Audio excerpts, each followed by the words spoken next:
family to meet His Excellency the President. I leave that message to be delivered by you. Yeah.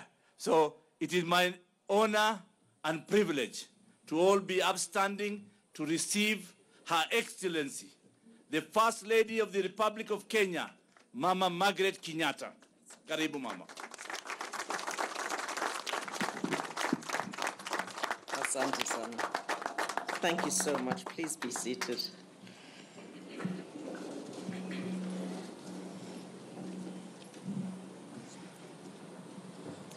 Distinguished guests, ladies and gentlemen, on this auspicious Conservation Heroes Day, let us acknowledge that those who look after our wildlife deserve special mention for all that they do. The living heroes as feted today consist of brave men and women who protect our wildlife and need to be continuously supported. To the families of the fallen heroes represented here today, mere words are inadequate to express the gratitude we feel towards our conservation heroes. Nevertheless, Kenya thanks you, the world thanks you, our wildlife thanks you. Kenya is a home rich to an array of wildlife and habitats, and I want to thank the staff of the Kenya Wildlife Service for your dedication to ensure the protection and conservation of this national heritage. Kenya's unique wildlife species places our country in an enviable position amongst other nations. This is pivotal to the country's tourism industry that attracts upwards of 1 million tourists annually, ranking Kenya among the world's top wildlife destinations. This natural capital contributes an estimated 120 billion shillings to the Kenyan economy through tourism. The government is committed to the sustainable management of Kenya's wildlife resources in order to contribute to the country's development and enhance the livelihoods of our people. This commitment is embedded in the National Wildlife Strategy 2030, which outlines a vision for wildlife conservation as part of a strong environmental foundation for achieving Kenya's sustainable development agenda. It is also aligned with Kenya's Vision 2030 and the government's Big Four agenda.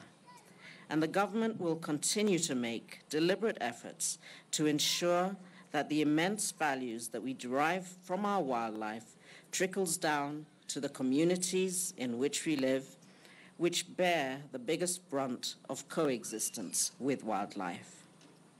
Our people must play an inclusive role in wildlife stewardship and invest in nature-based enterprises to reap sustainable benefits from our wildlife heritage.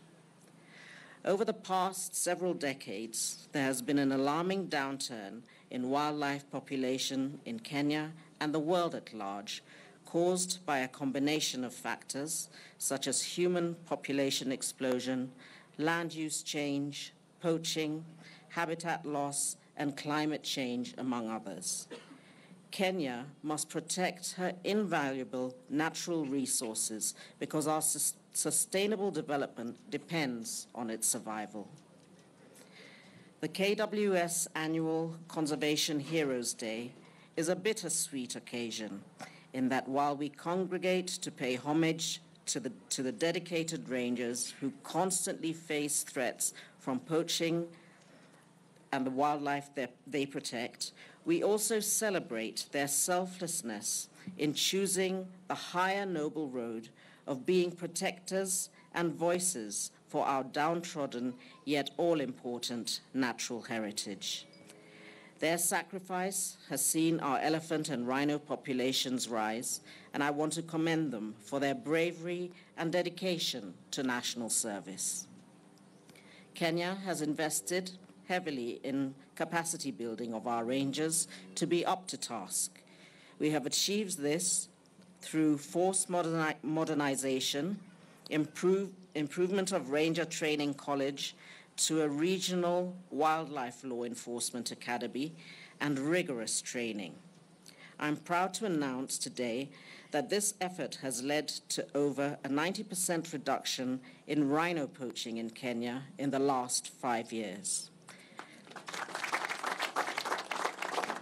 It is because of the constant sacrifices of the men and women keeping vigil over our wildlife that we are not only reducing the popularity of wildlife trophies in their core markets, but also gradually enlightening the world about the importance of preserving our unique flora and fauna for future generations to enjoy. It's not surprising, therefore, that the recent Global Rangers survey conducted early this year showed that over 95% of our rangers are very proud of their work protecting wildlife heritage, despite working over 8 hours in some of the most difficult terrains and the most remote places in Kenya. Even with this sacrifice, these brave men and women still continue to be committed to their call of duty. Yet the war on poaching will not be won if the countries that drive the demand for these products do not shut the markets. We therefore call upon the international community to prevail upon the countries driving trophy demand globally to shut them down.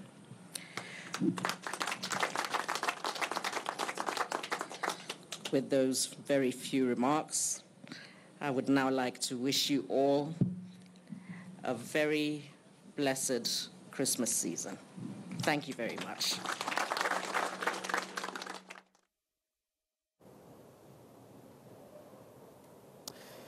Well, that was First Lady Margret Kenyatta, of course, talking to rangers who have been tasked with the protection of the country's wildlife.